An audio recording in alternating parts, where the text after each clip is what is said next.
அது அப்பப்ப கிளம்பும், அதெல்லாம் நீங்க பொருட்படுத்த. இப்போ ஒரு திரைப்புகழ் படக்குன்னு எங்களை போல பிள்ளைகளுக்கு இல்லாத ஒரு என்ன சொல்றது, ஒரு வெளிச்சம் இருக்குது, டக்குன்னு வெளிச்சம் இருக்குது. தொலைக்காட்சியில எங்களை காட்டுறதை விட அவங்களை காட்டுறது அதிகம் இருக்கு. உங்களுக்கு தரவரிசையில அவரை பற்றி செய்தியை போட்டா பார்வையாளர்கள் நீங்க நினைக்கிறீங்க, இது தவறு இல்லை. ஆனால் அவர் என்ன தத்துவத்தை வச்சு எந்த பிரச்சனைகளுக்கு மக்களுக்காக நின்று எவ்வளவு தூரம் யாரா இருந்தாலும் நின்று போராடுற வச்சுதான் அரசியல் எதிர்காலம் இருக்கு. ஐயா விஜயகாந்த் வரும்போது இல்லாத எழுச்சியா, தொடர்ந்து அவரால் போக முடியாம எங்க கூட்டணிக்குள்ள போனாரோ அப்ப அந்த வாக்கு விழுக்காடு 10.5 வச்சிருந்தவர் சரச்சரன்னு சரிஞ்சிட்டு. அண்ணன் கமலஹாசன் வரும்போது என்ன நடந்தது?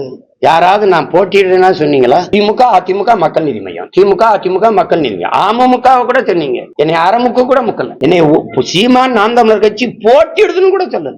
ஏன்னா காட்டுட்டா, உங்களுக்கு காட்டுட்டா, பத்திரிகையில தொலைக்காட்சியில மற்றும் பலர்ல தான் நான் இருந்தேன். மற்றவையில தான் ரொம்ப நாள் இருந்தோம், அதுலதான் எங்களை வச்சிருப்பாங்க. இப்பவும் கூட அதுதான். அதனால வர்றது பிரச்சனை இல்லை.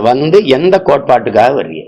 மாற்று, எந்த கட்சி ஆட்சியிலிருந்து மாற்று கொள்கை, எந்த கொள்கையிலிருந்து மாறுபட்ட கொள்கை. திருப்பி அதே பெரியார், திருப்பி அதே அண்ணா வழின்னா திமுகவை வீழ்த்தணும். அண்ணா வழியில போய், அண்ணா வழியில தான் முன்னாடி ஒருத்தர் போயிட்டு இருக்காரு 60 வருஷமா, அவருக்கு பின்னாடி போய் எப்படி வீழ்த்த முடியும்?